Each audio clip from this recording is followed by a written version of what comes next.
on the program. A Supreme Court justice will testify in the impeachment hearings of Chief Justice Maria Lourdes Sereno, but the court sets limits on what she can and cannot disclose. Police are under investigation again. We visit Tondo in Manila, where new security camera video shows what may have been a summary execution. And as Rachel Peters thanks her fans, we analyze what happened at the Miss Universe pageant. The Supreme Court resumes hearing arguments on the government's war on drugs. Anjo Alimari reports live from Manila. Anjo, what happened today?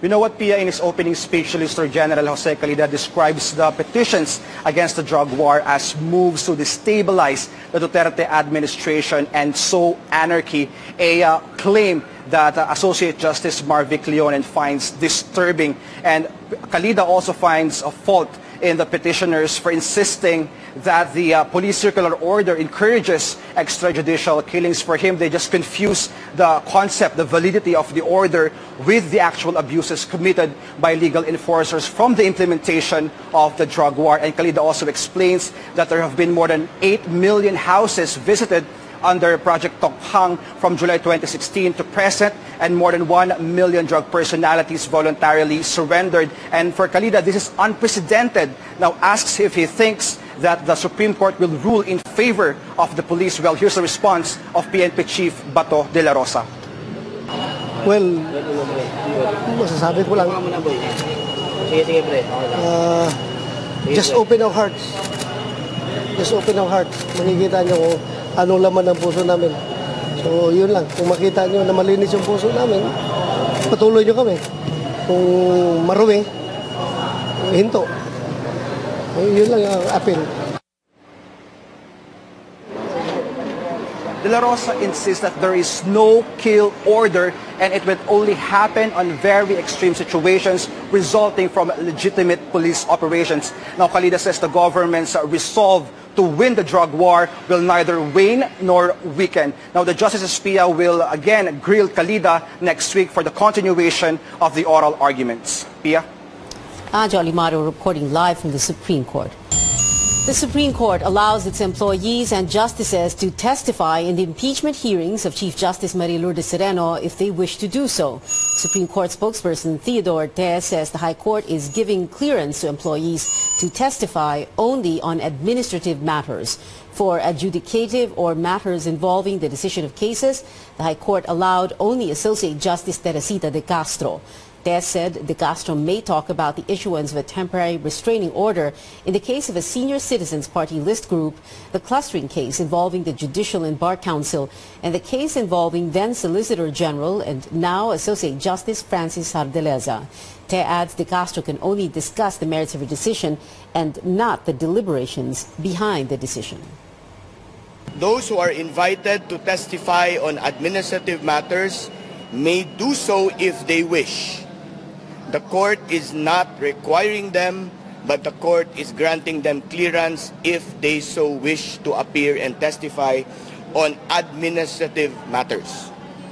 On adjudicative matters, meaning matters that go into the decision of cases, which would include deliberations of cases, only Justice Teresita de Castro has been authorized to appear and testify before the House Committee on Justice.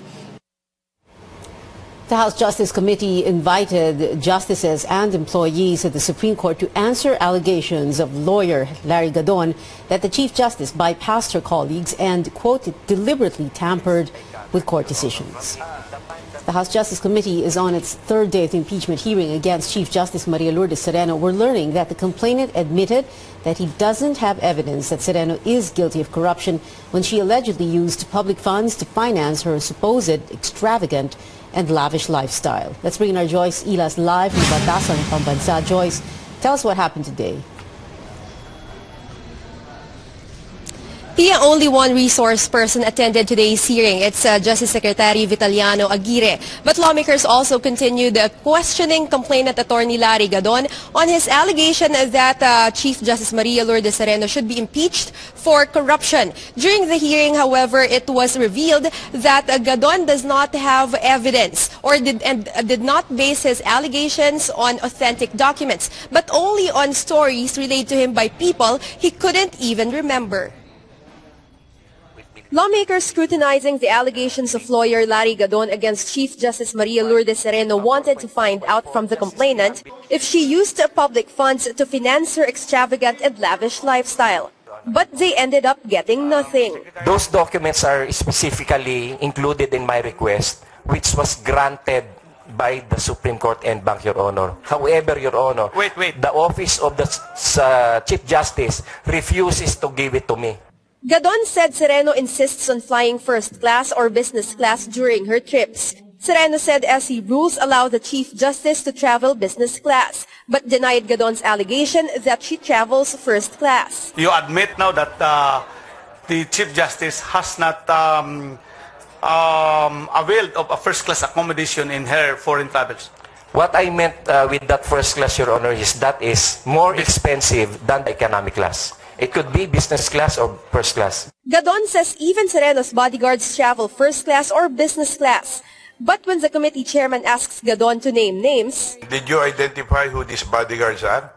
Kasi how can you identify them and whether funds were spent for them by the Supreme Court if we don't have the names? Gadon insists he has sources in the Supreme Court who gave him information. Tama ba? Marami. Opo, Your Marami Honor. ka. Pwede bang malaman kung sino-sino itong mga to? Hindi ko na ma-recall, Your Honor, kasi ang nangyayari doon, pag dumadaan ako ng Supreme Court, kahit na nasa labas ako ng gate, ang dami humahabol sa akin, nagbibigay ng mga folder, nagbibigay ng mga ano. So wala kang maalala kahit isa? Wala, Your Honor. Getting nothing from the complainant himself, the House Committee on Justice issued a subpoena to the Supreme Court to release documents supporting Gadon's claims. Justice Secretary Vitaliano Aguirre also faced the impeachment hearing on Tuesday. Aguirre was testifying on the allegation that Sereno intentionally delayed the issuance of a resolution on the Justice Department's request to transfer the Maute cases and detainees outside Mindanao. He believes there was a long delay in the decision's issuance, but he refused to comment when asked if he thinks Sereno had a hand in this delay. He admitted, though, that Sereno called him in a meeting where the Chief Justice asked him to tone down his statements in his request. Parang improper yung pag-sabi sa akin, pag-request sa akin to tone down. Sereno was among the justices who voted against the resolution. The hearing will continue tomorrow. Expected to attend is Associate Justice Teresita de Castro. She is expected to shed light on Gadon's allegations that Sereno altered a draft order she earlier wrote and also falsified the resolution without approval of the Supreme Court on bank. Also expected tomorrow is retired Justice Arturo Brion. He is expected to shed light on Gadon's allegation that Sereno manipulated the Judicial and Bar Council. Pia?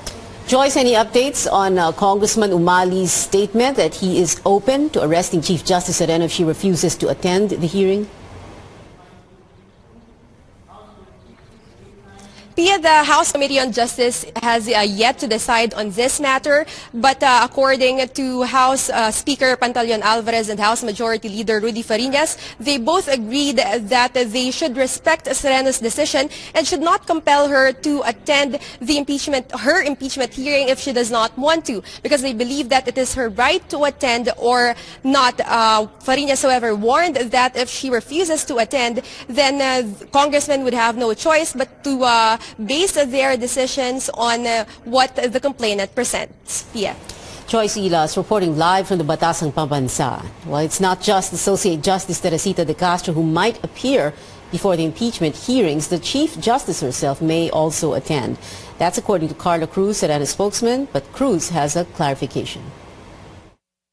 She would continue in these proceedings purely and basically on the advice of counsel, such that if ultimately the very competent group of lawyers supporting or assisting the Chief Justice would advise her to maybe it is time for you to appear, why not? Catch the full interview on a replay of The Source with Carla Cruz later at 7:30. More local news later, but in the meantime, first, the top stories from around the world. A military general many hold responsible for the Rohingya refugee crisis told Pope Francis there is no religious discrimination in Myanmar.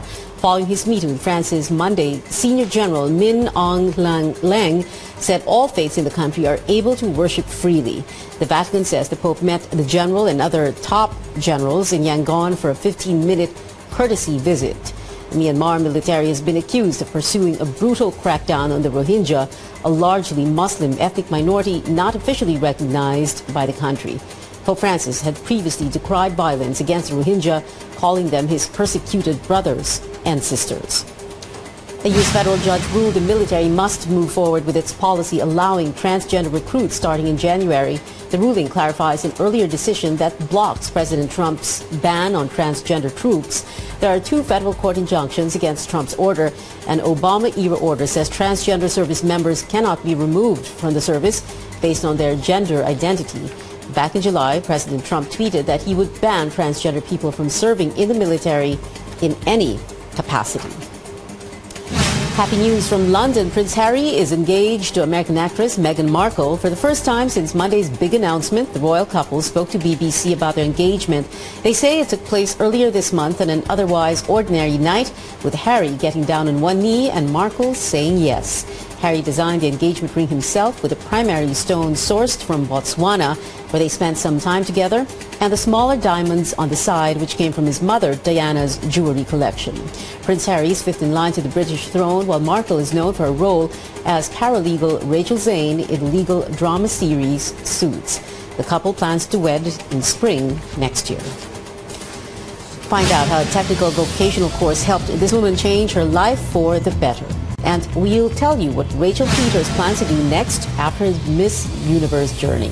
More stories after the break. This is Newsnight, where we go above and beyond the headlines.